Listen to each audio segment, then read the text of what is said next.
I point the finger at somebody. I mean, I think that it's just that when I talk about the numbers that I'm doing, I'm really doing.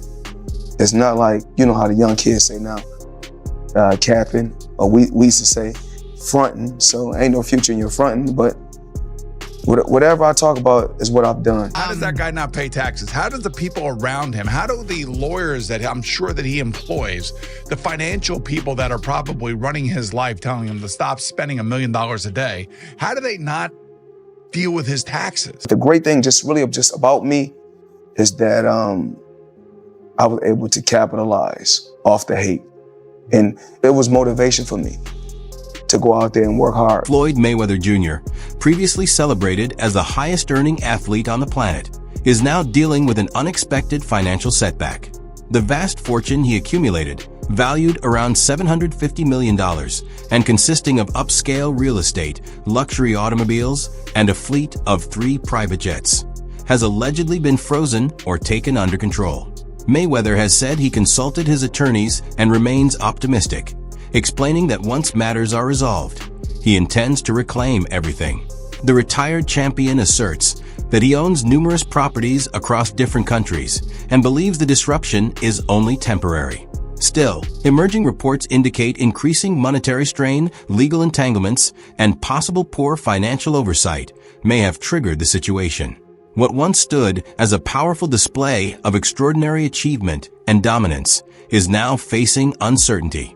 Although Mayweather insists the story is far from finished, the inactivity surrounding his assets suggests otherwise, highlighting how even immense wealth can become unstable with little warning. I have a tax attorney that takes care of everything, and everything is okay. I still got my private jets. Let me put an S on that because I got 3 of them.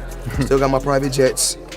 I still have all my beautiful homes, still have all my properties everywhere. Throughout the years, Floyd Mayweather Jr. has built a presence that stretches well beyond his boxing career, directing substantial capital into property ventures, with a strong focus on New York City. In a past interview, he stated that his portfolio includes 9 high-rise towers in the city, among them Summit One Vanderbilt, recognized as one of the tallest commercial structures globally. He also explained that he has maintained a long-standing partnership with SL Green Realty Corporation. Mayweather acknowledged Andrew Mathias as an important guide in helping him understand the business dynamics of large-scale real estate investments. While touring the city together, Andrew identified several properties connected to their holdings, illustrating to Floyd how strategic acquisitions can generate lasting financial growth over time. I don't always talk about different things that I'm doing. You know, what I'm working on right now in New York City, I know you guys, if you guys haven't seen one of my buildings, is One Summit, you know. Yes. You know, it's actually, it's one of the tallest commercial buildings in the world. So just in New York alone, I got 9 skyscrapers. Yeah. What's the address of that building? I don't know that one by So what I'm working on, I want you guys to know this. I got a casino coming to New York City in Times Square. Wow. You part of that, yeah. Clap it up for that. That's incredible. Yeah. Big. That's big. That's huge. I just saw that, Caesars. Yes, I got a casino. SL Green is a company that I've been working with. Floyd Mayweather Jr. shared that the experience reshaped how he viewed earning and investing. He noted that athletes are paid only when they are actively performing, whether stepping into a boxing ring or competing on a football or basketball court, whereas property ownership in New York City can generate income continuously, even without direct involvement. Encouraged by that realization, he committed about $5 million as his first real estate venture years ago. Though it accounted for a modest share of his wealth at the time, it signaled the start of his expansion into high-end property assets. Beyond the towers he already controls, he also revealed participation in a major casino project proposed for Times Square in collaboration with Caesars Entertainment. These moves underscore his transition toward building steady, long-term revenue sources. From owning private jets and luxury vehicles to acquiring prominent commercial structures, Mayweather constructed his fortune through deliberate planning rather than showmanship, reflecting a broader understanding of financial growth outside the world of sports. For so many years. And Andrew Mathias, you know, Great business guy. This is what he told me one day. We took a walk. We was in New York. We was taking a walk. He said, "You see that building right there?" He said, "Yeah." We said, "We own that. You see this building? We own it." So we was walking and walking. Then he said, "You know, a boxer makes money when he boxing. A football player makes money when he playing football. Basketball player makes money when he playing basketball." He said, "But New York real estate, you make money when you sleep." So Yes. That's a bar. That's a big one. So I said, okay. So I started off something small with him in the beginning. You know, I started off probably 5 million.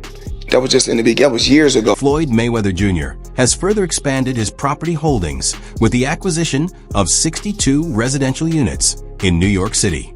Valued at approximately $42 million, the deal stands among the most significant financial decisions he has made so far.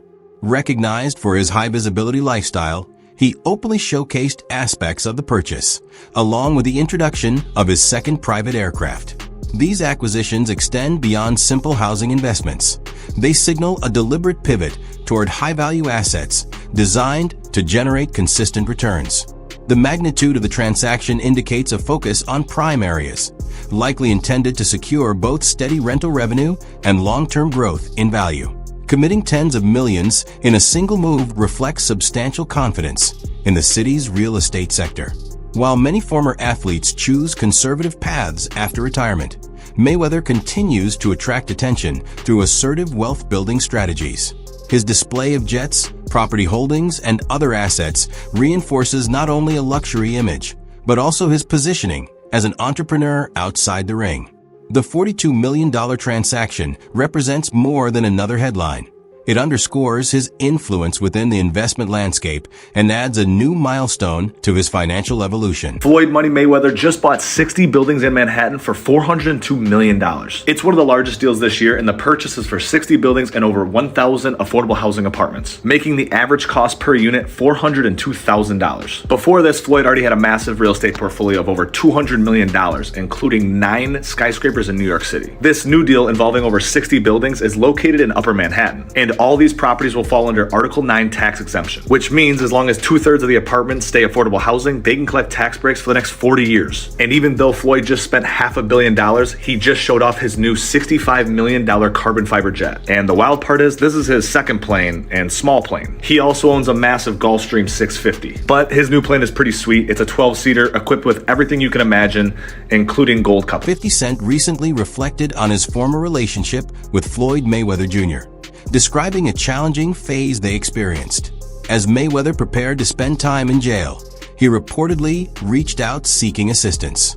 The undefeated boxer asked 50 Cent to take charge of his business affairs, including supervising operations at Mayweather Promotions during his absence. Motivated by friendship and loyalty, 50 Cent accepted the responsibility and also contributed his own capital to help keep the company running smoothly. 50 Cent and Mayweather. Yeah. This looked like a friendship that was going to last a lifetime. Meant to be. What the hell happened? As he was actually going into jail, he asked me to help him with Mayweather Promotions. As he actually got in and I took a look, I realized there is no Mayweather Promotions. There's no LLC. So technically, Floyd is a golden boy fighter. They built the whole show. Yeah. When he comes home, there's the Let's Get Floyd Back in Pocket campaign, where, you know, it's $300,000 chains being bought and buying a new Lamborghini and all these new things. And I'm sitting there going, yo, when you gonna give me the money? Are we talking over $2 million? It's about that. When he finally does bring up the actual situation, he acted like he didn't know anything. Like, I didn't tell y'all to do that. I didn't tell you to do that. Like, Floyd, he ain't that, man. I'm telling you, man. Like, if they push me to a certain point, I'll mess up in front of everybody. Because it's just the way I'm brought up. Like, I never ran from anything because I never had nobody to go to. I've always had that, where I'm going, home to get me. After serving his sentence, Floyd Mayweather Jr. returned home, and 50 Cent anticipated recognition for the role he had played. He planned to address the funds he had put into the business and sought reimbursement for his contribution. Instead, he was met with what appeared to be either confusion or denial regarding the investment. When the matter was eventually confronted directly, Mayweather rejected the claim that he had requested the financial backing and did not repay the reported $2 million involved. The lingering disagreement created deep tension between them, ultimately ending their friendship and transforming their once close alliance into open hostility. A breakdown in communication and eroded trust intensified the conflict, illustrating how unresolved financial issues can dismantle even long-standing relationships. Things that we can't fuck up the money. We can't fuck up the money no matter what. We can fuck up a lot of things. We can fuck up the club. We can fuck up a house. We can fuck up a car, but we can't fuck up the money. So you mean to tell me at the minute where your uncle and... I knew a fine was coming instantly. You knew a fine was coming? I knew it. But and not one piece of your thing said, let me go snuff I couldn't do Judah real quick. No? I was already taking care of business. Okay, all right. You said, fuck that, let's stay on the back. Let's keep it, I mean, my thing was this. We're professionals. I'm not an amateur. You know, this is not a street fight. So when you're a professional and you're a veteran, you got experience. Floyd Mayweather Jr., famous for his luxurious lifestyle, recently demonstrated the lengths he will go to pamper his family. In an extraordinary show of generosity, he took his grandson on an unforgettable shopping adventure. Entering a designer boutique with millions readily available, he prepared to purchase without restriction. The store, stocked with high-end clothing and premium accessories, became the backdrop for Floyd's promise to provide anything his grandson desired. Throughout the spree, he openly displayed his wealth, declaring he would acquire whatever his grandson wanted. The sheer volume of cash he carried amazed those around him. This extravagant outing highlighted not just his spending power, but also the ability to indulge his grandson with items far beyond what most people could afford. More than a simple shopping trip, it represented the success and lifestyle Floyd has built over the years. While some may interpret it as over the top, it also reflects his desire to share his achievements and showcase the rewards of his hard work. Don't worry. He gotta know something. Stop messing with it. Hey. You supposed to be. This is how the champ does it. Yo, straight off the press conference where we're here at Neiman Marcus, this is how you do it, huh? Always. Well, right now, I'm here because I got to give my grandson something, you know. I have to spend a little bit. You've been doing it like this ever since I've known you. And you know it. It don't stop. Look at this. Something. What I mean, grandson's super blessed. What are you getting him? Little piece or what? Whatever he wants. Whatever he wants. Look at that. This is. I'm looking at $1 million right here. It ain't $1 million. It's probably like a half. Half. Yeah. It's definitely up there. 520. It's definitely up there. You got your protection right here. A little while. That's what's up. All right, cool. Lucky grandkid. Floyd Mayweather Jr. has made showing his wealth a key part of his public image.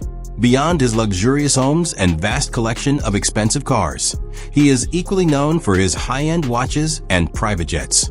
In a recent video, Mayweather was seen on his private jet, speaking casually into the camera as if giving advice. Surrounded by stacks of cash, he encouraged people to tip their private pilots, presenting it as a respectful gesture.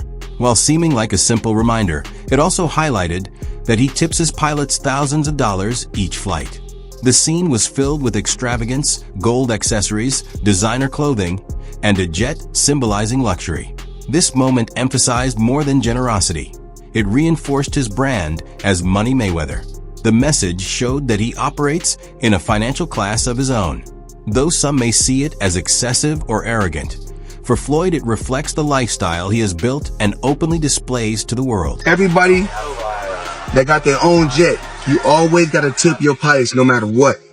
I don't care if it's a couple hundred, a couple thousand, you got to tip your pilots. Now today, I got to tip my pilots 1,000 apiece because it was kind of rough. Floyd Mayweather Jr. has proudly stated that he earned over $100 million from his fight against UFC star Conor McGregor. The 2017 match was a global event, combining boxing and MMA like never before. Dana White called it one of the biggest events in combat sports, notable for both the hype and financial success. Fans from both sports eagerly followed the build-up and watched the fight. According to White, it broke multiple records, including pay-per-view sales and total revenue, surpassing some of Floyd's previous major bouts. The fight became more than a contest. It was a cultural moment. Mayweather's undefeated record, McGregor's crossover, and the attention it received made it a financial powerhouse. The event confirmed Floyd's legacy as both a boxing legend and a skilled businessman. What's the biggest fight you've ever had? Conor McGregor and Floyd Mayweather. which ironically is a boxing event, but it's the biggest combat sports fight ever. What did that gross? It did 4.4 or 4.5 million buys at $100 a buy. Yeah. So that worked out okay. It did. Despite years of extravagant spending and public displays of wealth, Floyd Mayweather Jr. has reportedly run into serious financial difficulties. Even after earning hundreds of millions from bouts such as his fight against Conor McGregor, reports indicate that he has faced bankruptcy and owes money to multiple individuals and businesses. A widely discussed incident allegedly occurred in Dubai, where he was reportedly detained over unpaid jewelry bills, sparking public concern about the stability of his finances. This is not an isolated case. Mayweather has also reportedly had problems with the IRS, accused of avoiding taxes despite openly displaying large amounts of cash online. These repeated events suggest someone who may have lost control over their money. The issue is no longer simply about spending, but about its consequences. Each controversy diminishes his credibility and public image. Once viewed as the epitome of wealth and success, these financial troubles reveal a different reality behind the scenes. His situation serves as a warning that even vast fortunes cannot guarantee long-term financial security when reckless spending and poor management become routine. It turns out that the rumors were true, and Floyd Mayweather has been trapped in Dubai for the last 50 days. Gervonta Davis was the first to claim it. Now multiple insider sources have confirmed that he is in fact trapped in Dubai for a debt that has nothing to do with boxing. After doing a little digging, it seems that someone in his camp, while he was shopping for jewelry in Dubai, stole one of the pieces, got away with it, and then blocked all communication with Mayweather. Since then, Floyd has already paid for the jewelry, but they refuse to let him go until they get their piece back. And allegedly, this guy right here is the thief that started this whole mess. Chael Sonnen, known for his blunt commentary, did not hesitate to criticize Floyd Mayweather Jr. Sonnen pointed out that Floyd's real issue is not making money, but how he spent it, capturing what many perceive as Mayweather's current situation. Once celebrated for his unmatched talent and undefeated record, Floyd is now often viewed as a symbol of extravagance rather than excellence. The drive and hunger that propelled him to the top appear overshadowed by an emphasis on wealth and appearance. He no longer enters the ring to prove a point or secure his legacy. His bouts now support a lavish lifestyle. The vast estates, private jets, and extravagant shopping sprees serve as more than status symbols. They are constraints. Floyd has shifted from pursuing championship titles to focusing on financial gain. A figure once admired for discipline is now observed with curiosity and concern. Mayweather, formerly motivated by greatness, increasingly seems trapped by his own choices, fighting not for honor, but for the next lucrative payday. No, Floyd's not going to do MMA, but he is going to box again. He's enjoying this attention. It's been very smart what he did. I think it surprised him. I think he was just going out to have a little bit of fun. I don't think he realized he could get 4 and 5 weeks of headlines out of this, but he does need to box again, for sure. I mean, you call it breaking news, but I will tell you unequivocally right now, Floyd Mayweather does and is planning to box one more time. And the motivation behind getting into a ring again to box, when he said he's retired, why do it? Floyd's broke. You got to understand, the only thing more embellished than Floyd Mayweather's pay-per-view numbers is Floyd Mayweather's net worth, and he made a lot of money. But remember this, it does not matter what you made, it matters what you kept, and he is a dum-dum. So anyone, Floyd's made $1 billion. Floyd has gotten $300 million for Pacquiao, $300 million for McGregor. That might be true, but that money does not exist anymore. Is that what you're saying? Yeah, that's right. I mean, so Mike Tyson, he did real well too. Evander Holyfield, again, it's not what you made. And don't forget, boxing and MMA math, whatever that number is, you get 30% of. So 30% of $1 billion, he still did really well, but not when you're spending money like that. I mean, that's just the way it works. We've seen a progression of these guys, one after the next, that all end up the same way.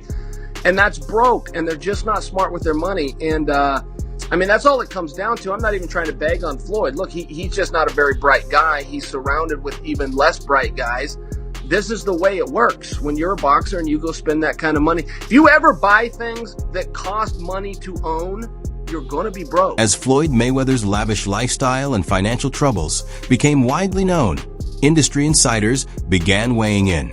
top boxing promoter Eddie Hearn recognized Floyd as one of the greatest fighters in history, but also criticized his choices after retirement. Hearn noted that although Mayweather was unstoppable in the ring, his extravagant spending has created ongoing pressures. He explained that Floyd continues to take exhibition bouts primarily to fund his lifestyle. Instead of focusing on safeguarding his legacy, he appears drawn to immediate earnings.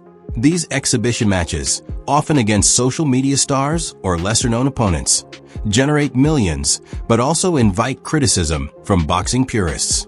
Hearn emphasized that the more Floyd spends, the more he must earn, creating a cycle that keeps him chasing income long after a career that should have ended with lasting respect. How about Mayweather?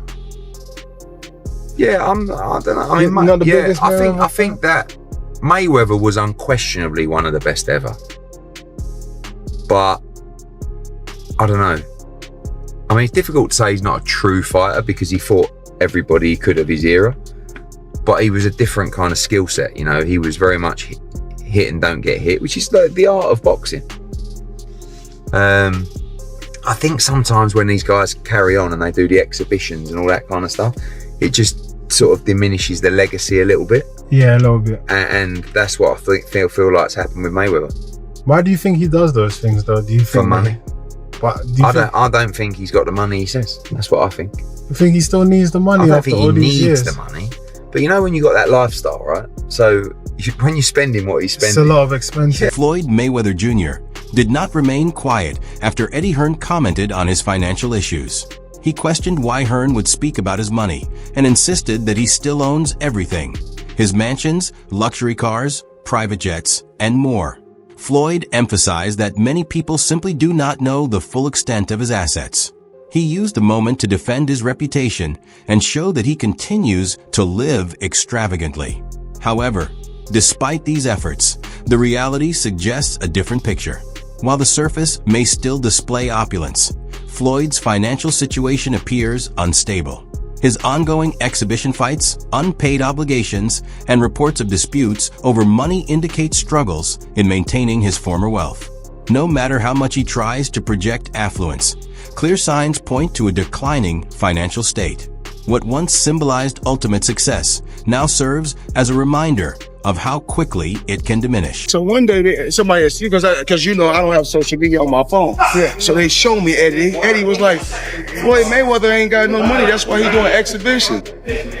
No, Eddie don't believe that now. Yeah. But Eddie will say some shit like that. Eddie will say some shit, but no. But one thing, don't worry about that. But me and Eddie got it clear. Didn't we, Eddie? Yeah. One thing, me and my buddy got it clear.